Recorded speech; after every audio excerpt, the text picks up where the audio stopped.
За үзэгчдээ орой мэндийг хүргэе. Өнөөдөр 2015 оны 12 дугаар сарын 8-ны өдрийн мегмар гараг Улсын нийслэл Улаанбаатар хотод орон 18 цаг тэг 1 минут боллоо. ТV телевизийн 1-р сүг таны радио FM 103.6 дэлгөөнөд хамтарч хүргэдэг Монгол комент нэвтрүүлэг өнөөдрийн дугаарыг орон даяар шууд эхлүүлэхэд бэлэн байна. Монгол комент хаягуудыг нээсэн та бүхний санс сэтгэлийг хүлээж байгаа. Таны радио FM 103.6-г сонсох хэлбэрт бас бидэнтэй нэгдэж нийлж болно. За ерөнхийдөө өнөөдөр улс орнд яригдсан хэлэгдсэн гол асуудлуудыг мэдээллийн тэргүүлэх сайтуудын нүүр хуудсанд бичснээр үзэгч та бүхэн танилцуулъя дуулгая гэсэн бодол байгаа. Хэд хэдэн асуудал бас нэлээд өндөр дээшээ түвшинд яригдж байна. За Улаанбаатар хотын захирагч Ноён Батүл одоо нөгөө Араб эрд хаягласан захидал бичиж энийг интернетэд бас нэлээд идэвхтэй түгээсэн юм байна. Өмнө нь одоо Justin Kaplan нарын усуудыг хоригдож байхад бас ганц утагт иргэд очиж исэн гэд ер нь одоо хотын мэр Батүл бол их тийм хүн чанар их сайтай хүн гэсэн ийм PR яваад эхэллээ. За дээрээс нь одоо хүнээс уучлах гуйхийнхаа төлөө өөрийнхөө улсуудыг фашист, нацистаар нь дуудаж байгаа үйлдэлийг бас хотын иргэд хүлээн зөвшөөрөхгүй байх шиг байна. Хотын даргын одоо энэ Абдул Карим гэдэг иргэнд бичсэн захиа нэлээд өндөр түвшинд яригдаад эхэлж байна. Хүүхдийн урлан бүтээх төвийн хувьчлалын асуудлаар өнгөрөх өдөр улсын хурлын гишүүн Одон туяа тодорхой мэдээлэл хийсэн байсан. Өнөөдөр Бидагш гишүүд энэ асуудлыг эсэргүүцэж байгаа тухайга асуудлыг албан байдлаар нийтэд илгэж эхэлж байна. Хүүхдийн урлан бүтээх төвийн хувьчлалтай холбоотой зүйл яригдсан дээр нэмэгдээд өнөөдөр ямар асуудал орж ирсэн гэхээр нийслэлийн хэмжээнд үйл ажиллагаагаа явуулж байгаа соёл урлагийн байгууллагуудыг бас зарж идэх ийм төлөвлөгөөт ажил эхэлсэн шүү гэдгийг бас түрүүчээсээ бичээд ирүүллээ. Тэгээ ТV телевизийн Монгол комент нэвтрүүлэгдэхэд шинжлэх ухааны академи за одоо энэ соёлын төвөргөнд цогцлбарын ГЭКС-ийн хувьчлалын тухай асуудлыг баримтаар хургуулж өгнө гэд ингээд энэ хувьчлал чинь ерөнхийдөө төсөв нөхдөг арга хэлбэр биш юма гэдгийг иргэд эсэргүүцсэн баримт материалууд ерөнхийдөө нэлээ явж байна. Гадаад хэргийн яам ерөнхийдөө 7 хоног болгоны мегмар гараг болгонд мэдээлэл хийдэг юм байна шүү дээ. Энэ мэдээллийн цагаараа өнөөдөр бас нэг ноцтой асуудлыг хөндлөө Солонгос явж байгаа иргэд ирэхэ болж гинэ гэж. За сүүлийн одоо 2-3 дугаар ээлжинд одоо Солонгосыг зорьсон залуучууд бол бүгд харалтаа хугацаанд эргэж ирсэн иргэн бол маш зөөхөн болж гин гэдгийг яамал бисэр мэдгэж эхэлж байна. За гээд ерөнхийдөө өнөөдөр мэдээллийн сайтуудыг ухаад байвал их сонирхолтой содон олон зүйлсийг мэдэж сонсондоо би зүгээр нэвтрүүлэг эхлэхийн өмнө маш олон үзэгчид асууж ирсэн сургалж ирсэн учраас нэг мэдээллийг дуулгачих гэж бодож байгаа. Нөгөө Харваны гээд эмчин 12 дугаар сарын 15-ны өдөр буюу одоо 7 хоногийн дараагаас аль биесээр худалдаагдаж эхлэх юм байна. Үнэн $400 үнэтэй байх нэ гэдэг мэдээллийн цахим сайтууд бас нүүр хуудсан дээр бичнээтэлсэн байсан. Үн цэгмэн дээр энэ талаарх дэлгэрэнгүй мэдээллийг авч болж байгаа. Эхний ээлжинд бол 1600 хүний хэрэглэх юм орж ирнэ. Тэгэд одоо би зогцох барих эрэлтэнд нь хүрх энтрийг нь харддаг юм байна асуудлаар. За болж явах юм бол үргэлжлүүлээд энэ нийлүүлэлтийг хийнэ гэсэн ийм мэдээлэл бас үнэн цэгмэн дээр байх юм. За чамд дуус юм. За өнөөдөр зам тээврийн яамн дээр Улаанбаатар төмөр замын хувь нөлөөс нийгэмлэгийн хамтын уралдаан боллоо. За ерөнхийдөө ойрын жилүүдэд хэрэгжүүлэх төлөвлөгөөгөө баталж яана гэдэг зүйл яригдж байгаа. За үүнтэй зэрэгцээд нэг зүйл яригдж ирсэн нь Сэрэн Дорж гэдэг хүнийг эргүүлээ томилох уугүй юу гэдэг асуудал яригдж байгаа. 4 сая Америк долларын үнэтэй рел бус оруулж ирсэн гэдэг асуудал нь замхарж амжаагүй байхад ийм асуудал яригдж эхэлж байгаа нь бас Мороз үг гэдэг хүн томилогчтой холбоотой гэдэг асуудлууд жиргэн дээр явж илээ. За дараагийн нэг зүйл нь Монгол банк 51.8 сая төгрөгөөр ариун цэврийн одоо бараа бүтээгдэхүүн авсан гэдэг ийм зүйл шилэн дансаар бас гараад ирсэн байлээ. Нөгөө цогоо гэдэг эрхэм бас энийг гаргаад ирчихсэн байсан. Юу гэхээр зэрэг зөвхөн ариун цэврийн зардалд 51.8 сая төгрөг зарцуулж байгаа. Энэ нь сонгогдсон эмнэлгийн зардлаас орог их байна гэдэг зүйл ийм жиргээ бас явж ирлээ. Эмнэлгийн төлбөрт үзүүлэх үйлчлэгээний хөлснөөс энэ улсуудын хэрэглэх нойлын цаас нь илүү үнэтэй байна гэж ойлгох юм тийм үү? За мөн дээрэс нь өнөөдөр захиргааны ергийн одоо шүүхийн шийдвэр гараад Чингисийн гэж нэрлэдэг гэсэн талбайг чинь Буцаас Сүхбаатарын гэдэг нэрээр нэршлэгээр боллоо гэсэн мэдээлэл явж байна. Тэгэхээр одоо Чингисийн талбай гэж хэлээд сурж ирсэн чинь одоо Буцаас Сүхбаатарын гэж хэлэх болж байна л да. Одоо энэ нөгөө намууд чинь нэрээр нь одоо өрсөлдөөнөө хийгээд хэллээ. Бид нар одоо юу гэдэг чинь төв талбай гэж нэрлэх ёстой болж байна. Ач холбогдол агуулгын хувьд бол хүн маргадаггүй юм аа. Бүжээ. Ач холбогдол агуулгын хувьд бол хүмүүс маргадаггүй юм. Аль алинтай. Гэхдээ юу харуулж байгаа гэхээр Монголын улс төр тэр дундаа улс төрчд бол дэндүү завтай байгаа юм байна л гэж харагдсан. Та нар бол өнөөдрийн улс эх орноо энэ хэмжээнд дампууруулсан улсууд гэхэд гимгүү хүн шиг царайлж бүр хэрэггүй зүйл юм шиг юмыг ярьж явахдаа цаг зав гаргадаг юм байна л гэдэг зүйл харагдаж байгаа. Би хэллээ шүү дээ. Ач холбогдолтой нь марахгүй, агуулгатай нь марахгүй. Шүүхтвэл өөр асуудлаар шүүхтэлтэй. Бүхэл бүтэн улс төрийн нам, сүрэг хүчин юм бол хүүхдийн урлан бүтээх төвийг хувьчлах гад хүүхдүүд лооцсон барьсан жигс чинь тэн дээр шүгдэлт. Нийслэлийн соёл урлагийн байгууллагууд одоо байхгүй болоод хувьчлагдаад түрээсийн хэлбэрт үйл ажиллагаагаа явуулах болчлоо нөхцөл байдал хүндрэлээ гэж ирж. Тэдний эрх ашгийг төлөөлөлд дууралдаа. Хамгийн сүүлд уулын байжуулах Эрдэнэ төлтөрийн дэргэд байдаг чуулга өнөөдөр татан болгох тухай асуудал яригдаад эхэлсэн. Эрдэнэ төлтөр дэрэгдэх чуулга татан болгоч. Энэ асуудал дээр дууралд. Олон хүн ажил, амьдрал, хоногийн хоол талхнаасаа салж яхад энэ дээр дуурахгүй юм аа. Яс юмдрын сэтгэлийн асуудал шүү дээ. Иргэд Сүхбаатарын талбайг Сүхбаатарын талбай гэж дуудах юм уу? Эсвэл Чингисийн талбайг Чингисийн талбай гэж дуудах юм уу? Тэр өөрийнх нь асуудал шүү дээ. Нэг тийм завтай байгаа хэлбэр. Хоёрдугаар чи нэгтэн маш ноцтой асуудал хөндөд өнгөрлөөдөө.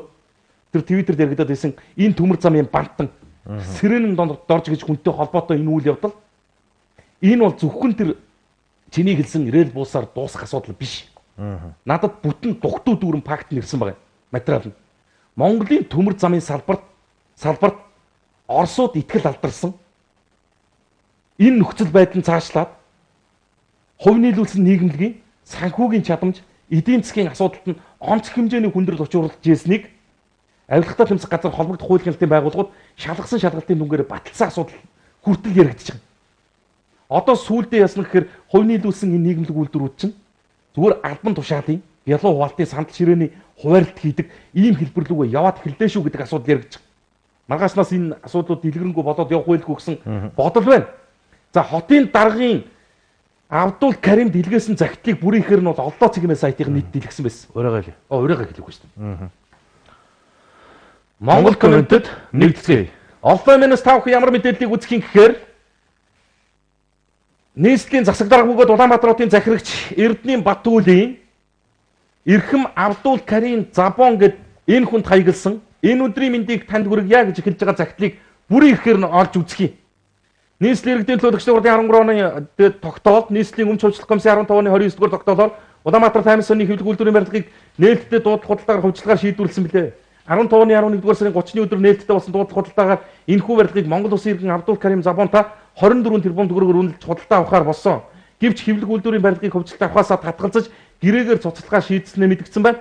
Чухам таны шийдвэрийг юу ингэж өөрчлөхнийг мэдэхгүй хэрв захим сүлжээгээр тархсан элдв үг яриа сошиал ертөнцид үдэл бодлоо илэрхийлсэн иргэдийн олон талын байр суурь таныг ийм шийдвэр гаргахад хүрсэн бол туйлын харамсалтай байна. За ингэж байгаа юм. Харамсалтай байна гэж байгааз. Тийм сэтгэгдэл юмнуудыг Facebook, Twitter бичсэн иргэдийнхээ өмнөөс хотын дараа харамсаж штэ. Ингэж хэлж байгаа. Ингэж байгаа шүү. Хүн төрөлхтний интернет 90-100-д амьдарч байгаа хүмүүс цахим сүлжээнд хинээс хараа тусаар оршин байж үгээ хэлж үдэл бодлоо илэрхийлдэг болсон байна. Нэрээ нууж, нүрээ халахвчилсан хинч юу ч хамаагүй ярих хэл хэрхийг сошиал сүлжээ хүмүүст олгожээ. Магадгүй цахим ертөнцид сэтгцийн хувьд эрүүл бус сонсоод байна. Энэ одоо тэр Абдул Каримыг шүүмжилж бичсэн иргэдийг хэлж штэ. Магадгүй цахим ертөнцид сэтгцийн хувьд эрүүл бус террорист, фашист, коммунист, нацист үзэлтнүүд цөөн хэсгийг бүрдүүлж байхыг үгүйсэхгүй юм аа гэж. Би хүнгөтэхгүй. Энэ яг хотын даргын Абдул Каримд бичсэн захиан дотор байж байгаа. Энэ сэтгцийн хувьд эрүүл бус террорист, фашист, коммунист, нацист гэж. Гадны нэг хүнд та талцсахын тулд өөрийнхөө асуудыг ингэж хэлж болдго юм. Болдго юм уу? Та нөхөд биенийгээ бол хэлдэг юм билээ. Батулгыг одоо Гитлер хоёрын билээ Сталин хоёрын сүнсийг босгож ирнэ гэж би яаж хэлдгийг мэдхийн гэж хэлж байгааг би үзүүлж сонсч байсан. Иргэдээ ингэж хэлж болох юм уу? Үзэл бодлоо илэрхийлэх хэрэгчлөөг та бас бидэнд тэмцэж олж ирсэн хүмүүсийн нэг нь мөн биз дээ. Үгээ гэдэг хэрэгчлөөг олгосон хүн мөн биз дээ. Тэгээд ингэж байгаа штэ. Ийм хүмүүс байгаа. Одоо наадтуул ч зарим нь нацистуудаа, зарим нь фашист, террорист, коммунистуудаа, зарим нь сэтгцийн өөрчлөлттэй. Тэгээ энэ хүмүүсийн үгийг битгий тоо гэж. Тэгээ ингэж байгаа.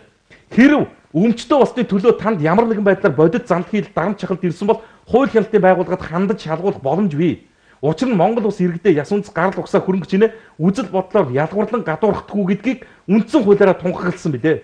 Тиймээс ардчилсан Монгол улсын иргэн төдийгүй Монгол улсад бизнес эрхэлж байгаа гадаадын иргэдийн хэний ч эрх ашиг хуулиар хамгаалагддаг гэдгийг танд хэлмээр байна. Нийслэлийн засаг дарга бөгөөд Улаанбаатар хотын захирагч Батүл. Нөгөө Улаанбаатар сошиал бодлын өмнө Ленин өшиг буулгахад нэг үг хэлээд тэгээд хятад улсаас маш том сануулга ирсэн шүү дээ. Тэгээ өөрөө уушлахгүйж муугаад ингэж яасан. За хоёр хөршөөс ингээ уушлахгүйж болдгийм байна. Тэгвэл одоо ард иргэдээс уушлахгүйгаа чи. Ард иргэдээ одоо юу ч биш юма гэж хэлээд байгаагийн нэг хэлбэрэнд энэ харж болж байгаа. Зүгээр Абдул Карим гэдэг энэ хүн хувь хүн шүү дээ. Хувь хүн тийм үү? За Монгол улсын иргэн болсон байна уугүй юу ч бидэнд падаггүй. Мөнгөтэй л хувь хүн. Нэг барилгыг хөвчлээд авч. Тэгсэн чинь арга гэртээ ч юм уу одоо тэр юу гэдгийг ахуй амьдралтай ч юм уу эрхэлдэг бизнестэй холбоотой асуудлыг иргэн фэйсбүүкэд биччихэж. Тэрнийхээ төлөө энэ одоо бүр хувийн амьдрал руу хүртэл орж байгаа учраас би тэр өмч өвчлөлтийн асуудлаас боллоо гэд татгалзаж. Тэрний төлөө манай хотын дарга ингэж барьцаалдаж гүөх юу вэ гэдгийг би гайхаад байна. Гол нь тэр. Би хэлээд байна шүү дээ. Хүүхдийн урлан бүтээгдэхүүнийг зарах шийдвэр гаргачаа та ингэж гүгээгүй шүү дээ. Нийслэлчүүдийн өмнө тулгамдж байгаа олон асуудалтай ингэж гүгээгүй шүү дээ. Улаанбаатарчуудыг хэдэн жил өмхийгээр амьсгалуулж байгаа цэвэрлэх байгууламжтай танилцахдаа та маскгүй очиж чадаагүй шүү дээ. Justin Kapla гэдэг хүн Монголын төр төлөх ёстой байсан 35 тэрбум төгрөгнөөсөө бултаад дээрэс нь төрийн уучлалт хүсэхт нь тэрэнд нь зуршлаа гүйдэг хотын даргатай байхгүй бид. Ийм сонь нөхцөл байдал хандлагыг чи иргэд хүлээн зөвшөөрч ойлгохгүй юм аа. Хамгийн муухай бүдүүлэх нь тэр байхгүй. Одоо Батлаг гишүүнийг тэгж хэлсэн байсан юм. Яг одоо би тэр үчлэг бэлдээг болохоор мэдэхгүй улсууд үдцсэн байх. Батлаг гишүүнийг бол яг тэгж хэлсэн. Би Батлагыг яаж Сталин Гитлерийн сүнсийг босгож ирнэ гэж мэдх юм бэ гэж. Та нар хамтран зүтгэж ирсэн нэг нам эвслийн тэр хүмүүсээ хэлж болдго юм билээ. Жирийн ард иргэд бол энд чинь илүү шүү нэрээ. Ингэж дуудуулаад суух одоо хувь тавилан бидэнд бас байхгүй хэлгүй дээ даанч. Ийм муухай балер бүдүүлэх хотын дарга ингэж хэлнэ гэдэг бол амар. Магадгүй захин ертөнцид сэтгцийн хувьд ирүүл бас террорист, фашист, коммунист, нацист үзэлтнүүд цөөн хэсгийг бүрдүүлж байхыг үгүйсэхгүй гэж. Яг хэнийг хэлж байгаа юм бэ? Тэгээ одоо таныг одоо ингэсэн хэлсэн хүмүүс бол ийм л хүмүүс байгаа шүү гэж. Одоо Абдул Каримыг шүүмжилсэн хүмүүсийн нэг нь би байсан. Би бол одоо жишээ нь хотын даргын хэлж байгаагаар бол энэ ангиллуудын нэг тамаарах гэж байгаа. Сэтгцийн өвчтөй юм уу эсвэл би одоо фашист эсвэл террорист байх юм байна. Би шүүмжилтанд хандж ирсэн. Одоо хүн хуулийн хүрээ дуудлагуудаа явагдаад аль их мөнгөтэй санал болгосон авдаг нь зүй эснийг хэрэгээ. Тэгтээ тэр санхүүжилт нь хаанаас орж ирээд байгаа юм. Ямар хүн юм. Энд чинь шонкрын 8-аатай хүртэл холбогдож ирсэн гэдэг янз янзын асуудал яригдж байна болж байгаа юм уу? Гэт би ярьж ирсэн шүүмжилж ирсэн. Чи санаж байгаа тийм үү? Тэгэхээр чи би одоо энэ хүмүүсийн нэг болж шээ. Монгол зүгээр террорист бол би биш байх. Тэгэхээр одоо юу гэдэг хотын даргын тодорхойлолтоор бол би нэг коммунист, нацист, фашист гурвын нэг л болоод байна л. Ингэж болдгоо байх бай. Энэ чинь юмд бас нэг хэмжээ хязгаар байлгүй дээ данч. Олдоо цэгмэн дээрээс бүрийн ихээр нь үзэж болно. За өөрийгөө өмгөөлөх чадваргүй хүүхдүүдийн байрыг дээрэмдэхээс ичгээд өнөөдөр би дагч гişүүд бас асуудал тавьж байна да. Хуучин нэрээр дээрх хүүхдийн урлан бүтээгдэхүүнийг хийх алхмаар нийслэлийн засаг дарга Батүлийн захирамжаар хэрэгжүүлэхээр болсон олон мянган хүүхдийн авьяас чадварыг хөгжүүлэх ирээдүйн боловсролыг дэмжсэн сургалтыг зогсоохгүй байхыг эцэгчүүд шаардаж сануулж байгаа. Энийг дэмжээч гэсэн мэл. Би дагч гişүүдэд хүүхдүүд дөрөвд гомдол хүсэлтийг илгээсэн юм байна. Би дагч гişүүд энэ асуудлыг нь хүлээж аваад хотын даргад бас аль биесны шаардлага мэдээллийг хүргүүлэхээр болжээ. Тэгсэн өнөөдөр хоёр янзын мэдээлэл өнөөдөр нийгэмд явлаа. Нэг нь хүүхдийн урлан бүтээх төвийг хувьчлахыг эсэргүүцэж байгаа хүмүүс бол аглууч юм а гэж. Нэг юм зүйл явлаа. Чи нэг сонсов. Мэдээж одоо тэр зарах гэж байгаа улсуудын талаас явж байгаа мессеж л дээ. Хүүхдийн урлан бүтээх төвийг хувьчлахыг эсэргүүцээд байгаа улсууд бол одоо өөрөөр хэлэх юм бол бэлгээ пүүжээ мэтийн нөхдүүд бол аглууч юм а. Яагаад гэсэн чинь хүүхдийн урлан бүтээх төв өнөө маргааш хүн нурах дээр тулцсан байхад ийм газар хүүхдүүдийг одоо сурч боловсрол гэдэг ингээд түлхэж оруулаад байгаа энэ нөхдүүд бол алуучт юм а гэж. А бид нар тэнд байгаа 1400 гаруй хүүхдийг аврахын тулд тэр урлан бүтээх хэрэг зарах гэж байгаа юм гэж. Нэг юм явлаа. Нэг нь. Энэ бол өөрөөр хэлэх юм бол юу гэсэн үг вэ гэхээр хүүхдүүдийн амь нас эрсдэлд орцсон учраас урлан бүтэехийг зарж байгаа юм гэж. Та нөхөд өөрсдөө хангардгээд ордон бариад авдаг шүү дээ. Монголын ирээдүйн болсон хүүхдүүдэд урлан бүтээгдэхүүнийг тэгвэл засаад яагаад өгч болохгүй. Нурах гээд байгааг нь мэдчихэж байгаа юм бол. Тэгээд нурах гээд байна. Энэ барилга нурах гээд байна. Хүүхд алах нэ гэдээ байгаа барилгаа та яагаад Улаанбаатар хотын өнгө үзэмж, стандарт, норм журмыг хангасан, Улаанбаатар хотын түүх дурсгалыг хадгалсан хамгийн загварлаг 20 барилгын нэгээр нэрлсэн юм бэ. Энэ дэр бүр өөр нэг юм байгаа байхгүй. Унгарын засгийн газраас 100 жилийн баталгаа өгье. Засвар хийгээд өгье. Бид нар тэр засвартаа 100 жилийн баталгаа өгье. Хөрөнгөхийн 80% бид нар гаргая, 20% та нар гаргаа гэхлээр зэрэг тэр асуудлыг нэг нам дарчдаг. Ерөөсөө засуулчих юм бол энэ чинь зарагдахгүй болчих гээд байгаа байхгүй. Тэгэл засуулчвал зарагдахгүй болчиход байгаа. Одоо өнөөдөр тим юм ярьж байгаа. Одоо яг ингэж хэлснээр битээр бурууч хэлж байгаа байхгүй. Хүүхдийн урлан бүтээгдэхүүнийг ховчлохыг зогсоо. Наанчин Монголын хүүхдүүд өнгө мөнгөөр харьцахгүйгээр өөрийнхөө үнцнээр очиж сурч боловсрдог ганцхан төвнөө гэж хэлсний төлөө бэлгээ бүүж хоёр хүүхдийг үхэл рүү түлхэж чинь гэдэг ийм гачин юм руу орцсон сууж байгаа байхгүй одоо өнөөдөр. Хоёр дахь нь суг өөрчилж эхэлж байгаа. Урлан бүтээх төв дээр хэрүүл хийгээд байвал урлагийн төвүүдийг ховчлаад эхлэе гэж. Яг ингэ хэлсэн байж байгаа. Ийм. Нийслэлийн иргэдийн төлөөлөгчдийн хурлаар соёлын төвөргөний барилгын ГЭКС-ийг хөвчлөх жагсаалтад оруулсантай холбогдуулан дараах мэдээллийг олон нийтэд түгээж өгнө гэсэн ийм хүсэлтийг иргэн бичиж ирүүлсэн байна. Соёлын төвөргөний цогцлбарын ГЭКС-ийн хөвчлөлийн тухай. Ийм. Энд юу байдг вэхээр зэрэг нийслэлийн одоо соёл урлагийн газар олон улсын Монгол судалтын холбоо нүүдлийн соёл иргэншлийг судлах олон улсын хүрээлэн шинжлэх ухааны академийн тэргүүлэгчдийн газар ерөөсөө соёл урлагтай холбоотой бүх байгууллагууд энэ ГЭК корпус дотор байдаг. Нөгөө өндөр соёлын төв өндөр. Тэгээд энд нь яадаг вэхээр улс нэг төгрөгний төсөв өгдөг. Маш олон үндэслэл тооцоолт юмнуудыг ингээд энэ дэр бичээд ирүүлсэн байсан. Би цаг байгаа учраас товчлоо ярьчих. Хүүхдийн урлан бүтээгдэхүүний хөвчлөлтөөс анхаарлыг өөр тийш нь эргүүлж байгаа нэг хэлбэр юм. Соёлын төвөргөг зарах гэж. Гэтэл нийслэлийн өмчийн барилга учраас худалдан борлуулах эрх нь нийслэлийн засагт байна гинэ. Тэгвэл хинч марахгүй үнийг би хэлж байна. Нийслэлийн соёл одоо энэ соёлын төвөргөг Оросууд 100% буцалтгүй тусламжаар Монголд бэлгэлсэн урлагийн байгууллага. Энд одоогийн хот дүүргийн удирдлагууд хотын төсөөс нэг төгрөг ороогүй юм. Нэгдүгээрт нь. Хоёрдугаарт нь өнөөдөр соёлын төвөргөө бүтэн жилийн хугацаанд үйл ажиллагаа явуулахдаа нийслэлийн төсөөс нэг төгрөг авдаггүй юм. Эргээд бусад жигүүрүүд юм уу газруудаа хувьчлал одоо түрээсэлж байгаад түрээсийн орлогоороо төсөвт 400 сая төгрөг төлдөг юм. Жил болгон төсөвт 400 сая төгрөг төлдөг. Дээрээс нь нийслэлд огт хамаагүй. Нийслэлийн нэгч төгрөгөөр баригдаагүй.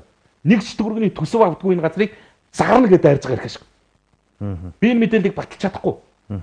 Албан бусаар бол энэний ардтал дээр захиалга өгсөн хүн яригдсан өнөөдөр. Захиалга өгсөн хүн яригдсан. Энэ дээр бол маш том тийм үйлчлэгээний төв дэлхийн брэндүүдийг оруулж ирж зарж борлуулах ийм хүсэл сонирхолтой бас л одоо тэр ардсан намгшилтай том баячуудын нэг л яригдж байна. Одоо тэгэл хэрийг би харахаар ингэж шин. Социалист, коммунист одоо Батүл Баатрин хэлээд байгаа. Коммунистуудын барьж өгсөн зүйлийг капиталистууд нь одоо ингэж авдаг болсон юм байна гэсэн зүйл харагдаад байгаа байхгүй. Өөрснөө нэг ч зүйл барьж байгуулаагүй гэж бусдын барьж байгуулсан зүйлд одоо эн чинь миний нэр дээр байгаа шүү гэж хэлээд зарах гээд байдаг. Гэхдээ ерөөс пүүж ийм болчихлоо шүү дээ. Харагдсан дэлс бол болгоно зардаг боллоо шүү дээ. Ерөөсөө зарна, хувьчлна. Энэ шийдэл мөн үү? Ер нь эцээ. Шийдэл муу юм уу? Хүнд байгааг мэдж байгаа шүү дээ. Төсөв хүнд байгаа, хотын төсөв эвгүй хэцүү байгааг мэдж байгаа.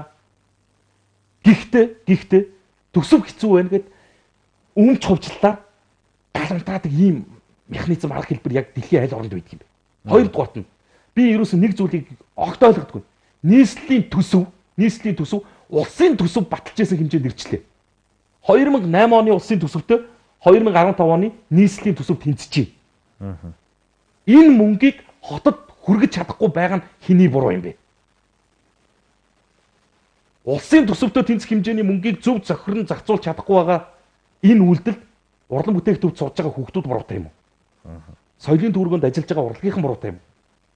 Энд байгаа эрдэмтэн судлаачд буруутай юм гэдэг ийм асуудал бас ойлгогдохгүй. За гишүүдийн судал би одоо та нартын тансаглалтуудыг харуулъя л.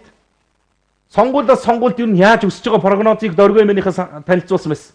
Монгол Ардын нам 26 аж ахуйн нэгжээс 80 сая төгрөгийн хандив авч ирсэн. 2012 оны сонгуульдаар намуудын хандив авсан байдал. Иргэдээс 2520 иргэнээс 2.5 тэрбум төгрөгийг авч ирсэн. Ардчилсан нам 830 сая төгрөгийг аж ахуйн нэгж байгууллагуудаас иргэдээс 3 тэрбумыг. За ингээд шударга авсвсэл ингээд иргэний зориг ногоо нам гэд энэ намуудын ард иргэд аж ахуйн нэгж байгууллагуудаас авсан хандивын хэмжээ. Хандивын хэмжээ. 16 оны сонгуульд болоход одоо хэдэн сар дутуу байна? Дахиад 6-7 сар дутуу байна шүү дээ. 6 сар хавцаа. 6 сар хавцаа дутуу байхад ингээд уун гэж ягдаг шиг юм болох гэж шүү дээ. ардын нам, ардчилсан нам, ирэх хүрж байгаа энэ сөрөг хүчин болж байгаа энэ улс төрийн хүчнүүдийн 12 оны сонгуулиар нийт аж ахуй нэгжүүдээс авч исэн мөнгөн хандивын хэмжээ нь сонгуул болохоос 6-7 сарын өмнө 10 дахин их цуглдсан байж байна гэсэн. Ийм алтан бус мэд ирж байна. Одоо 12 оны сонгуульд цуглуулсан мөнгө нь өнөөдрийн байдлаар 12 оны сонгуулиар зарцуулсан мөнгө нь тэр үеийнхээс 10 дахин их цуглдсан байна гэсэн. Энэ мөнгө 12 оны 16 оны сонгуул хүртэл нэмэгдээд явна. Which улсад эргэлж байгаа бүх мөнгө чинь хэдэн намд ирэх юм шүү. Ингэж улс төржиж штэ. Ингэж намчирхна. Ингэж талцсан, ингэж өрсөлдөн. Улаан цагаан бүх өрсөлдөө мөнгөний өрсөлдөө болно. Эргээд гарч байгаа үр дүн нь энэ. Хотонч тэр, улсанч тэр, засагч тэр, их хурланч тэр. Ийм болцсон. Одоо чи чинь ингээд өнөөдөр ийм бичлэг үзв. Байнга оруулж байгаа. За. Хөөцөн байнга ороо байхгүй. Хурал даргалагч нь ирээгүй гишүүдийнхээ картыг авчиж чургуулж хагаад 7 гишүүн, их хурлын 7 гишүүн, байнга орооны 7 гишүүн сууж хахад 10 болчлоо гэж хэлээд хурал явуулчих. 3 нь байхгүй. 3-ын картыг энэ ардын намын бүлгийн дараа карт нэрээр барьсан сууж байгаа. Энэ байна. Төвдөнд орж 1 инх болт, зээнх болт. 2 дахь. Болт гишүүн нарын картыг өглөө байнгын орон ажилтнуудаас хийх гэж оролдсон. Би бас болио. Өмнө нь ийм асуудал гарч ирсэн. Үүнээс болж улсын хурлын хамгийн газрын ажилтнууд ажлаасаа халагдах хүртэл арга хэмжээ авахулж ирсэн. Тийм болохоор та нар тэгээ хэрэггүй гэж хэлээд болиулсан. Харамсалтай нь улсын хурлын гишүүн манай байнгын орон Ганбатар маань энэ 3 картыг хийгээд эрсцийн хүртэл оролдоод эхэлчихлээ л дээ. Одоо бол эрсэнд 7 гишүүн, 8 гишүүн л байна дээ. Эрс 10 гишүүнтэй эхлэх ёстой. Тийм болохоор ийм байдлаар одоо хууль зөрчиж хоролддгаа болио. Бусдаар одоо хилцэж байгаа асуудалтай холбогдуулж одоо дэмжихгүй зүйл байхгүй. Дэнх тох амьдрах боломж олцоод үрдсэн байгаа. Энэрл энэ эвэлийг бас зөрчиж хоролдож байгаа учраас ингээд би одоо яах чинь гэвэл хууль зөрчиж хоролдож байгаа учраас энэ асуудлаас Монгол Ардын намын бүлэг завсарлага авчина. Уул нь бол завсарлах шаардлагагүй. Хууль зөрчөөд байна тий. Хууль зөрчөөд байна. Эрц Амар болсон байгаа шүү дээ. Эрцэн хүрэхгүй болохоор байхгүй гишүүдийнхээ картыг уншуулад одоо хүчлээ. Харахаар 7 гишүүн сууж идэг, эрцэн самбар дээр 10 гишүүн байж идэг. Тэгээд хэлж шít хууль зөрчиж хуралдаад байгаа учраас завсарлага авч яана гэж. Хамгийн хорлонтой нь юу гэхээр хууль зөрчиж хурлаа хийгээд хинтээсээ хууль зөрчсөн шийдвэрүүд их гаргаа яваад байгаа байхгүй. Энэ зөвхөн байнгын орон дээр ч биш. Бүх төвшөнд. Ийм сонь. Тэнд чинь бүхэл бүтэн байнгын ороо даргалж байгаа хүн нь өөрөө шүү дээ. Хууль зөрчихгүй байхыг ард иргэдэд ухуулан сурталчлах ёстой номер 1 мандатлагч нь өөрөө хуулийг ингэж зөрчдөг юм а гэдгийг харуулж явна. Харуулж явна. Байхгүй 3 гишүүний картыг зүтгэх юм байгаа уншуулсан. Тэр Ганбат гэдэг гишүүнтэй холбоотой асуудлыг ярихаар их олон зүйл босч ирдэг. Одоо энэ орон нутагт яваа байдал энэ. Сонгуул болоогүй штэ найзуудаа. Өмнө нь юм тарааж байгаа хүмүүсийн чинь асуудал хилэгдээл байгаа штэ. Хууль зөрчиж гинэ болохгүй гэдэг зүйл яриад байгаа штэ. Одоо ингээд пятан дараагаа явууч. Юу сүртэй тэгээд хүнд өргөмжлөлт өгж байгаа юм шиг зураг хөргөө авахгүй болдгийг бараг л одоо нэг тийм цом медаль өгж байгаа хэвээр ийм балер бүдүүлж болцсон ч доо иргэдийг яг юугаар нь худалдаж авч байгаа хандлага юм бэ?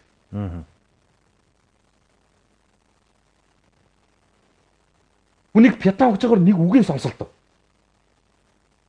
Тим их иргэнэ гэж бодож байгаа юм бол тим их хүнээ гэсэн сэтгэл байгаа юм бол нэг иргэний хэлэх үгийг сонсолтоо. Танд ямар проблем байгаа? Энэ төр засгийн төвшөлттэй холбоотой ямар санал хэлмээр байгаа? Хүний үгийг л сонсчих л доо. Тэгэл тэр чинь том билег байхгүй. Ингээ пятан дараагаа ирэхээрээ байж байхгүй гişүүдийн өмнөөс картыг хийж хуралдуулна гэд ингээд явахаар чинь хөгийн байна л. Тийм хөгийн юмнууд бүр тэгээд юм дээр засахгүй. За агарын бохирдолд хордвол шүүхтэж болохоор усан мэдээллийг чухал хэмжээний онцлолоо доо. Захиргааны хэргийн шүүхт хян шийдвэрлэх тухай хуулийн шинжилсэн найруулгын төслийг өнгөрсөн 7 хоногт Улсын хурлд өргөн барьсан. Энэ хуулийн төсөл 16 бүлэг 138 зүйлтэй иргэдтэй холбоотой нийт эрх ашиг төлөөлөл нэхэмжлэлт гаргах тухай заалт багтаж байгаа юм байна. Иргэд агарын бохирдолд хордвол шүүх захиргааны хэргийн шүүхэд гомдол гаргаж болохоор болж байгаа юм. Би ингэж хохирлоо. Ийм хохирол гарсан учраас тэдэнд өргөний нэхэмжлэлийг Монголын төрөөс нэгж чинь гэж. Дараа нь цэцэрлэгүүдийг камержуулах асуудал өнөөдөр дахиж хөндөгдөж Ньюс сегмент сайт. Яагаад цэцэрлэгүүдийг камержуулчих болдгүй юм бэ? Хүний хүүхэд зодоод баг алж байна шүү дээ чинь зарим нь. Амруу нь хооц утгаж байгаад баг нүдэд 3-5 жилийн ял төлөвлөсөн байгаа гэсэн. Тэр тогоочд.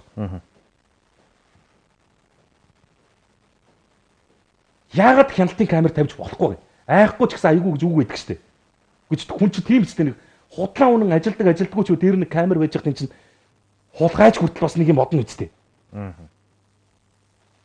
Маш олон удаагийн санаачлага маш олон эцэгчүүдээс ирэхээр дэмжидэггүй. Гэх мэт асуудлууд байна. За сэтгэл юу лээ? Намууд танд өгч байгаа байдал эргээд улсад шудраг ус байдал бий болгож байна. Нам танд өгсөн аж ахуй нэг эргээд өгсөн зүйлийнхээ хариуг авдаг юм аа. Тэр нь албан тушаал нэхэх аль нэг компанид ашигтай шийдвэр гаргуулах гэж өчнөө бохор үйлдэл бий болдгоо гэсэн байна. За 76 гишүүнийг 7 гишүүн нь хуралд сууж ажиллаа хийж байгаа юмыг 99 болгоё гэд донгосоод байхын ер нь 7 гишүүн л байхад энэ улсад чинь болж байгаа юм биш үү дээ гэсэн байна. За энэ бол улсын хурлын чуулган биш зүгээр байнгын орооны хурал байсан шүү. За сайн уу чойрын 20 анги маглангаа хийгээч гэсэн байна. За хүүхдийн элч дуучин ариуна ануу гэх мэт хүүхдийн гэсэн гоншинтай хүмүүс яагаад энэ асуудал дээр дуу хоолойгоо гарахгүй байгаа юм бэ? Күйсээ соёл урлагийн газрын дарга байж юу ч хийхгүй байж харин ч нийлж газар идэхээр нэг жижигэд хувь хүртэх гээд дуугүй байгаа мó. Өөрөө гудамжинд хипхоп дуулаач гэсэн байна. За энэ Батүл гэдэг хүн чи одоо ард түмнээ ингэж дормжилж байгаа юм чинь дэндэж байгаа юм биш үү? Энэ одоо өөрийн ухаан байна уу? Зүнж байгаа хүн юм биш үү? Нацист, террорист, фашист гэж үзэл бодлоо илэрхийлж эх орныхоо төлөө санаагаар илэрхийлсэн ард түмнийгээ ингэж хэлдэг төрийн албан тушаалтан гэж байдаг юм уу? Арай дэндэж байна шүү гэсэн байна. За Эрдэнэ Баава ямар тэнэг хүүд өсгснөө одоо ясны хөндлөж байгаа да хөөрхий энэ Батүл эцгийнхээ ясыг их хөндлөж байна да. Үүл дарга та оройд өгөө байгаа дээрээ зайгаа тавьж өгөөч ухамсараараа гэсэн байна. Сонгон найрхан дүүргийн газрын алба сонгон найрхан дүүргийн худалдаа үйлчилгээний хилцтэйгээ хамтраа сонгон найрхан дүүрэг 13 дугаар 8 болон 9 дугаар байрны дунд нийтийн эзэмшлийн талбай хүүхдийн тоглоомын талбай дээр хулгаагаар түүцийг албатан нүүлгэлгүй 1 сар боллоо. Энэ түүцний ард Монгол улсын цолтой бүх байна. Сурвалжлаад өгөөч ТВ-с гэсэн байна. Хаана гэнэ үү? За сонгон найрхан дүүрэг гэсэн байна. За энийг би тусна авчиад. Олбоор хуцаа энэ чинь тэмдэглээ үлдээчээрээ. Хотол дэлмэн бетон зурмгийн үйлдвэр ажилд явуулсан тээврийн хөлсөө төлөөч өнгөрдөг 5 дугаар сарын тооцоогоо хийлдээ гэсэн байна. Зүгээр байгаа талбай нэр энэ хідэн намуудын шоу болчих юм да гэжээ. Завтай юм. Надад ерөөсөө заавал харагдаад. За ороймонд монголчууд угаасаа хийх ажилгүй чадах зүйлгүй төр засгийн гадныханд бялдуулж язгорцсон нохоо шиг өөрсдийн төлөө ард түмнээ яаж доромжилж үйлчлэхээс боцохгүй улс орн энэ гариг дээр манайхаас өөр байхгүй л дээ. Ийм хүмүүсийг ард түмний шүүхээр яралтай шүүх цаг нэгд болсон байл те. Уудах тусам улам их хор хөнөөлтэй юм биш үү дээ гэсэн байна. За энэ Батүл ямар муухай дол баг юу вэ? Мөнгө улаан нүд цагаан гадныханд бүр долгоноор болж те. Энэ хитэн дарга нар нэртэй юмнууд. За ард түмнээ доромжилдаг арчаагүй хотын дарга юм да удахгүй суудлаа тавьж өгнө үстэй гэсэн байна. За Улаанбаатар палсын хойно 57 дугаар байрны 1 лифтээр явуулаад за мөнгө 2 лифтний мөнгөөр авчгаад сөөхөн мөнгө 27 мянга авдгаа мөртлөө лифтээ явуулахгүй юм а тэнгэр сөөхний мөнгө арай хитрхийх байна гэсэн байна. За хөдөөний малчтын амьдрал их хэцүү байна. Мөвөр ханга аймгийн Баян өндөр сумд хөгшин настай аав ээж 2 минь суудаг юм а. Өнөөдөр надад энэ төр засагт гомцсон гомлоо уцаар хэлсэн юм а. Өнөөдөр сумын төв дээр хоньны 15 нэхийг өлөн гэцтэй аваачаад өгөхөд нэгийг нь 1000 төгрөгөөр авсан. Ингээд 15 өлөнтэй нэхийг 15,000 төгрөгөөр арга буюу зараад гэртээ арих шатгуунаа авах гэтэл 10 литр бензинд шүрхгүй байна. Нэхийн биш 3. За ингээд сэтгэл нь 3 гэд тасарчихсан юм. За ингээд ерөнс 3 гэж яатсан юм. Нэхийн биш гэж ингээд тасарчихсан юм байна. За тэгээд энэ асуудал чи ерөнхийдөө зөвхөн хотод байдаг проблем биш л дээ. Хөдөөд бас янз янзын тийм удирдагч дарга нар байх юм хийх гэж илгээ татаадаг улсууд байна л. Жишээ нь би нэг өнөөдөр нэг материалыг Times цэгмэн дээрээс үзлээ. Хөвсгөл аймгийн удирдлагууд. Энэ хотгоодын шадарван Чингүн жавын нэрмжт их тийм мундаг овоо байдаг юм байна л. Би мэдэхгүй үзэж хараагүй. Тэгсэн чинь одоо тэр аймгийн удирдлагууд их ажил хийж байгаа нэртэй энэ овоог ингээд цул бетоноор хүрээлж гинэ. Энэ чи ингэж болдго юм. Одоо овооны өнгө үзмжийг нь засаж байгаа юм. 40 идчих нь үү 50 идчих нь үү сая төгрөгний төсөвтэй гэж. Овоо гэж чинь 100 жил болцсон овоо байхгүй юу энэ? Хэдэн 100 жил болчихсон гэж байгаа. Нутгийн иргэд бүр хідэн үеэрээ шүтцэн тагцсан. тэрний одоо чулуун мод болгоныг нь их тийм итгэл үнэмшилтэй сүсэг бишрлэрээ их тийм нандинаж харж хадгалж явдаг байсан. Тэгсэн чинь орон нутгийн өдөрлгүүд нь ой наваа гэстэй янзын сайхан зэгцлээд үгүй. Яста цэмбитл сайхан чамааг гэл ингээд овоог бетондод гашчдаг. Яста овоо муу гаруудуул гэж хэлмээр ийм нөхцөл байд. 50 сая төгрөгийн төсөв гэж шүү дээ. 40 гаруй сая төгрөг гэж. Хүнийг мөн ядарсан хайлын амбар засаад өгч ирдэг гэж байгаа. Тийм мөнгөтэй байгаа юм бол өвсгөлөөс түрүү хүм чивтэр захиарж ирсэн мэт. Орон гэрээрээ гал төмөрч чатаад гудамжинд гарлаа. Хөхөө өвлийн хүүтэнд хэцүү байна. Нэг иргэн таваантай гэр барай өгчиж. Ийм мөнгөтэй байгаа юм. Юм хийж харагдах гэж бүр зарим нь хараа. Энд чинь зүгээр юм хийж харагдах гэсэн тийм үнэндээ нэг тийм сонио өчүүхэн бодол юм да. Ийм мөнгөтэй хүн юу ч хийж болно шүү дээ чинь. Танд нэг овоог ингээд тойруулчих 40 эдэн сая төгрөг байж байгаа бол өөр юу ч хийж болно шүү дээ. Ийм загтал хүртэл ирж байсан мэт. Хөсгөл аймгийн төвийн тогтчлтыг хийгээд өгсөн нэг 8-9 сая төгрөгийн одоо мөнгө авч чадахгүй 3-4 жил болж байна. Энийгээ өгчөөч гэдэг зүйлийг яриадсан. Тэгэхэд аймгийн төвтөнд тогтчлт хийгээд өгсөн компани санхүүжилтийг нь өгөхгүй ээжж хаавс уулын өрөө дээр олон жилийн овоо тахилгыг очиод өгч түүх мөнхийн би уншлаа. Энд чи баг хэдэн 1757 оны үед гэж байгаа шүү дээ. 1757 онд одоо ингэж суур юм нь боссон овоо юм билээ. 1757 оноос хойш өдийг үрдэд яг энэгүүрээ байчихсан овоог өнөөдөр та нар босч ирсэн нэг бетондож хашаалаад нэг амар хим хийсэн шүү гэж ард иргэдээс кок авахгүй л тийм. Тийм сонирхол байдаг юм байна. Баян сүүлийн үед бас яригдж байгаа нэг асуудлын зориг агсантай холбоотой л асуудал байгаа юм. Санжаас рүнгийн зориг болоод 96-аас 2000 оны үеийн улс төрийн нөхцөл байдлын тухай их олон хүмүүс л ярилцлага энэ төр өгөөд эхэлж байна л да. Даар гэрийнх нь усууд саатуулгаж бариад ирсэнтэй ч холбоотой юм уу? Эсвэл одоо янз янзын тийм улс төрийн ашиг сонирхол хонжоо байгаад байгаа ч юм уу? Тэгээ ямар хандлага байгаа юм мэдэхгүй. Тэгэхээр Times цэгийн сайт дээр бас энэ тухайн үед болсон процедурыг өдөр тутмын тэр зарим сонин хэвлэлтүүд юу гэж бичиж нийтэлжсэнийг бас нийт дийл болгосон байл. Тэгээд энэ хандлагаас нь би өнөөдөр хараад ямар зүйлийг хэлж ирэх хэрэг би дээр нь хэлжээс 4 жилийн циклтэй яваад. Яг 4 жилийн дараа. 4 жил өнгөрөөл нэг сонгуулийн насанд гэсэн үг шүү дээ. Нэг сонгуулийн бүр ирэхээ хугацаанд л зоргийн хэргийг гаргаж ирдэг. Илрүүлнэ зоргийн хэргийн 70-30-ыг нээн. Ер нь одоо зоргийн халуучныг яг олох гээд байна шүү гэж. Тун ойрхон болчлоо үзүүрээс нь барьчлаа. Энэ асуудал баг илчлэгдэх чинь. Өнөөдрөө маргааш шүү. Эд ерөн сонгуулиар та нар баг бид нарыг сонгочих юм бол зоргийн халуучийн олдон доо гэж. Одоо болоо юм шүү. Алийн болгон энэ хүний ясыг хүндэлцүүлж энэ хүнээр остор хийх юм бэ. Хэвээ өнгөрсний хохиолол үлдэж шít. Ядаж одоо байгаанууд нь ичдэг нэг тийм болчиргаа байдгүй юм. Давтамжтай яваад байгаа байхгүй. Байнгын. Сонгуульд төхөд ирэхээр л ингэдэг. Өнгөрсөн жил та нар ярихгүй байсан юм бэ. Уржны ярихгүй байсан. Тэгээ сонгуульд угтаад ирэхээр ерөөсөө тун ойрхон болчихлоо ер нь маш олон нотлох баримт юмнууд ер нь ойрхон болсон шүү. Одоо тэгэл ер нь ямар сонголт хийхээс л шалтгаална даа гэж ийм байлаар байж болохгүй шүү дээ. Times сайт дээр яг процедур юу болсон гэдгийг дэлгэрэнгүй бичээд нийтэлсэн байна лээ. За Магнат Трейд гээд бас одоо хэд хэдэн шатхуун түгээх станцуудын үйл ажиллагааг зогсооч. Газрын бүтээгдэхүүний агуулгах шатхуун түгээх станц, шингэрүүлсэн хийн түлшний станцууд гамшигаас хамгаалах болон гал төмрийн улсын хяналтыг хэрэгжүүлэх гүйцэтгэлийн шалгалтыг хийсэн байна. 132 объект хамрагдаж галын аюулгүй дүрм норм стандарт тэгээд заалтуудыг зөрчсөн 818 зөрчил илэрж. 35.5% газар дээр нь бол арилгуулсан. Бус зөрчлүүдийг арилгуулахаар гал төмрийн улсын хяналтын байцаагч акт бичиж заавал биелүүлэх гэсэн шаардлагуудыг өгч. Энэ шатхуун түгээх станцууд чинь тоглоом биш шүү. Би хэлээд байгаа шүү. Нэг л өдөр нийслэлчүүдийг аюулт учруулах бай. Би өөр дахин хэлдэг. Шатхуун түгээх станцууд ээдэм амар болж байгаа шүү. Яг энэ чинь Улаанбаатарчуудын унтдаг дэрэн дорнд бөмбөг тесрэг бөмбөг тавьсан юм шиг тун хэцүү нөхцөл байдал үүссэн байгаа шүү. Өвлийн хүүтэнд нэг айлын яндангаас цогтоо нүүрсний гэлтэрхий нэг шатхуун түгээх станц дээр унтахад баг хот бүхлээрээ дэлбэрэхээр болчихлоо. Ийм байж болдгийм үг л байгаа. Тэгээд заавал нэг муу юм болсны ардал хөдөлж ивэл болдгийм шиг байна. Нөө тосон бомбын нураг ингээд төрийн тусгай хамгаалтанд даваач. Цэл залуухан залуу алтай аймаг хүртэл өргөдөө гэдэг ингэсэн чинь эрхөө рэгчдийн хэлж байгаа тайлбар юм.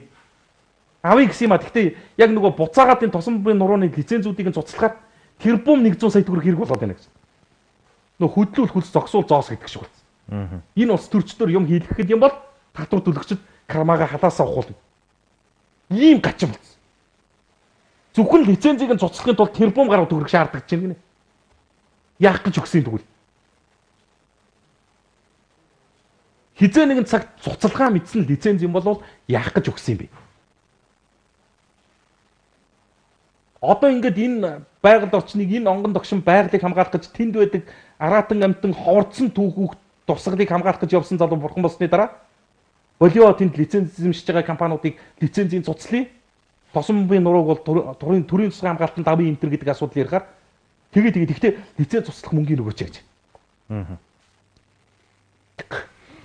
Гой юм их үсэх юм байна шүү дээ. Тэгээд.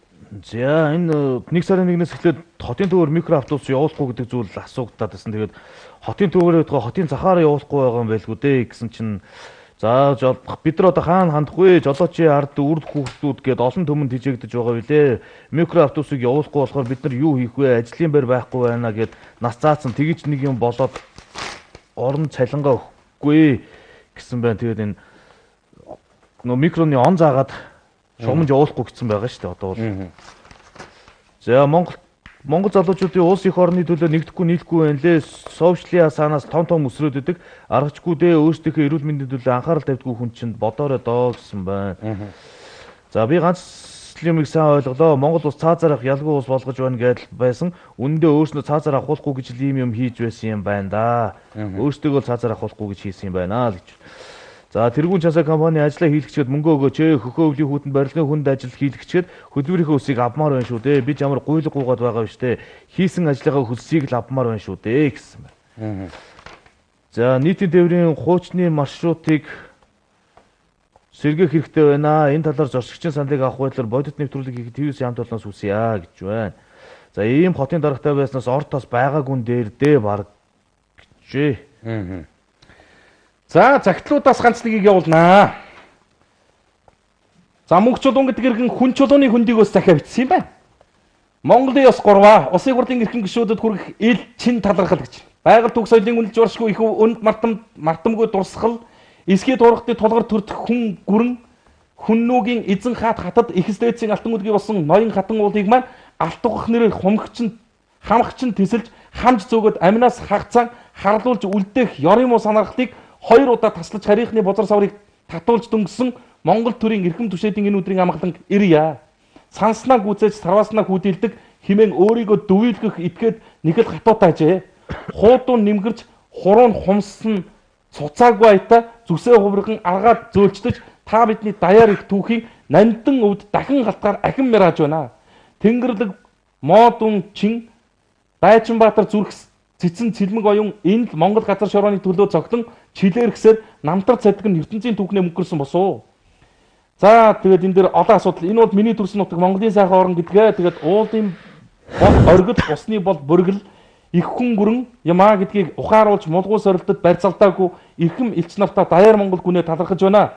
Цоошин Монголын цовоо урс оюунаа хурцлан ие хичээж их түүхээ замнахта эцэг дэнгэр их нутгаа хайрлах дээрхийн ёсыг нэр төртөө залгамжлан чухам яг энэ мөчөд нин шин түүхийн гэгэн мэлмиг зүрхэн толтноо буулга юу хэмээн итгэн өндөр их төрийн эрхэмдээ түшээдийн мэлми тунгалаг сэтгэл ариун байж үлми батарч хултгай гэдэг иргэн мөхцөлөн нөгөө ноён уулын асуудлаар Централ говьлдод лиценз олгох асуудлыг нь хоригдж зогсоод чадсан их хурлын гишүүдэд бас таларх та нарыг зөв шийдвэр гаргах иргэд бас дэмждэг юм байна шүү дээ энэ чинь. Тэгээ 3 удаагаа ороод ирсэн тэр ирчээ битгий алдараа гэж юм тийм. За хизээ мүдгүн нурж унах гэж байгаа хотын захиргааны хуучин байрыг нэгэн яралдаа хувьчлах хэрэгтэй байна. Хотын дарга Батүд орлогч дарга нарын амь насыг аврах хэрэгтэй биз дээ гэсэн. Цагаат зөв шүү дээ. Тэдний амь насыг бас аврах хэрэгтэй. Тэд нар чинь бидний төлөө их юм хийж байгаа юм.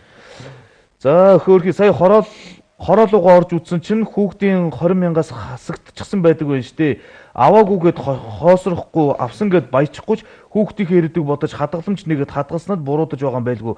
Би өөрөө догцсон ажилгүй чөлөөт уран бүтээлч хүн хүүхдээ хараад 2 жил гэртээ суусан тэглээгээд баячуудын тоонд орж байгаа юм байна. Орж байгаа юм бол Монголд лав ядуу хүн байдгүй юм байна да. Одоо тэгээд наац амны бэлгэр гэсэн гоё үг байж та монголчууд чи яг нэг хүүхдээ 20,000-ыг тараа болсон чинь нийт иргэдийн 80-аас дээш баян бэр гэсэн шүү дээ. Ерөөс 20 дахь үеийнх нь усууд их хүнд тэр 1-ээс 17 гэсэн бүдэгт багтаад 20 дахь үеийн хүмүүсийн хүүхдэл 20 мянгаыг авах юм билээ. Тэгээд наач тэгтээ ингэж байгаа шүү дээ. Хэрвээ баячуудын хүүхдүүд хүсвэл 20 мянгаыг өргөдөл гарах байдлаар авч болно гэсэн шүү дээ. Үнд оромжлноо наач шүү дээ. Үнд амжиг. Тэгээд дээрэс нь дундад цайл нь 900 хэдэн мянган төгрөг болсон байна. Сая маяг үлдсэн тий. За та бүхний ажил амжилтыг хүсье. Өвгөн би танаа нэвтрүүлгийг тогтмол үздэг юм аа. Би улсын хурлад хамгийн газарт нь дотроо цагталтаа өөрөө санаачлаж хийсэн Аалзт мэдээг Монцомог хөтөлбөрөөр дамжуулж 15 оны 10 дугаар сарын 26-нд илтгэлээр явуулсан хариу ирсэнгүй. Харин намайг тагнуулын байгууллага шалгасан үүнийг бодоход очих ёстой газараа очсон болт юм. Би бичсэн загтлаа хэвлэл мэдээллийн хэрэгслээрээ нэвтрүүлж өгөхийг хүссэн юм аа. Өдий болтол таг байхыг үзэхэд нэвтрүүлэхгүй болтой танаа телевиз үүнийг нэвтрүүлж өгөх байлгүй. Манай аймаг орон нутгийн SP телевиз нэвтрүүлж өгсөн юм аа. Миний DVD-г буцааж надад явуулаарай. Сүхбаатар аймаг баруун уртсам гэж байгаа юм байна тийм ээ. Нэгдүгээр огийн иргэн өндөр настан дорч үе гэдэг иргэнээс захиа бичиж ирүүлж. За ийм захиа ингээд тогтоотал яасан бэ? Тэгээд орон нутгийн телевизээр нэвтэрсэн юм байна лээ. Тэгээд байгаль орчны сэтгүүл зүйн 15 оны шилдэг бүтээлд манай телевизийн нэвтрүүлэг тэргүүн байрыг эзэлсэн. Тэгээд мал тооллого нэгдүгээр байранд орлоо гэсэн тэгээд энэ засаг даргын морлогчийнхэнд яриа мариатэл ийм мэдээ юм шиг байгаа энэ DVD-н дээр буулгаад бидэнд ирүүлсэн байна лээ. Тэгээд энийг нь боломжтой тэр цаг хугацаа олдвол гаргаж үзүүлж болдгүй яг уу. Бидэнд бол гэхдээ яг 30-40 минутын нэвтрүүлгийг яг одоо Монгол комеди цаг дээр цацах бол тийм болцоо үнэндээ байдгүй юм аа. Тэгээд захирал удирдлагуудтайгаа бас зөвшөлдсөж үзье. Хүүхдийн урлан бүтээгдэхүүн хөгжлөх асуудлыг эсэргүүцэж байна. Барилгын насжилттай холбоотойгоор хөвчлөж шинээр шилэн байшин барих гэж байгаа бол бүр эсэргүүцэж байна. Яагад бол 1984 онд энэхүү байшингийн суурийг хүчитгэж нураалгүйгээр засч байсан билээ. Гадны хин нэгэн этгээдэр засуулах тухай ярьж байгаа нь буруу. 1984 онд засварыг нь хийсэн инженер нь манай аа байгаа юм аа. Монголчууд үүнийг өөрсдөө хийж чадна гэдгийг тоо хоёроор уламжлаад одоо ингээд сэтгэлд тасарчихсан байна. Бодвол уламжлаа л гэж болж байгаа. За Батүл гэдэг хүн яасан гэж Монгол улсын баатар өгсөн юм бэ? Төрийн хайр гişиг хүрцэн хүч улам урамжлаа хийж бүтээл гэдэг үстэй. За зураг явуулж болохгүй байна л гэсэн байна. Зураг харин авч болохгүй байна. За гүннэрээ яриачтай Батүлч одоо яаж гисэн дүүрчихсэн амтан бэ гэж байна. Сонгуулийг нэг ч төгрөгийн зарлгүй хийж болно. Сонгуул бол мөнгө угаах эрх мэдэл олох уул ганц карьер нь болчиход байгаа шүү дээ. Иймээс одоо худал ингэнэж шудраг царай гаргасан улс төрчдийг зайлуулах хэрэгтэй болжээ гэсэн байна. За хүүхдийн урлан бүтээх гээд байгаа хүмүүс зарах юм нь олдохгүй байгаа байхдаа хуучин гутлын үйлдвэр гэх мэт том үйлдвэрүүдийг хувьчилж юучгүй болгочход амтшаад байгаа юм байх та гэсэн юм сэтгэлүүд ирсэн байна. За өндөрлөгөндөө найруулагч тохиогоо өгсөн шүү. 18 цаг 44 минут тэгээд энэ хүртэл бидэнтэй хамт байж нэгдэж нийлж цанц сэтгэлээр ирүүлсэн үзэгчдэд баярлалаа. Маргааш Монгол комеди нэвтрүүлэг 5 гарагт 18 цаг тэгтэг минутаас энэ эндэр дээрээс үзэгч та бүхэнд хүрнэ. Таны радио FM 103.6-ыг сонсох хэлбэрт бас бидэнтэй нэгдэж нийлж болж байгаа. За уншигдаж шамжаагүй сэтгэгдлүүдийг бас маргааш нэвтрүүлгийн ихэнд тодруулна.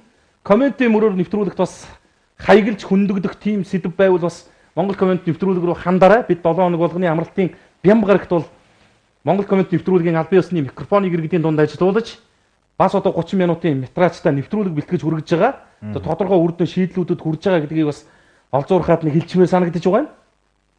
Өөрөөр хэлээд дуусах уу? Монгол комедид нэгцгээе.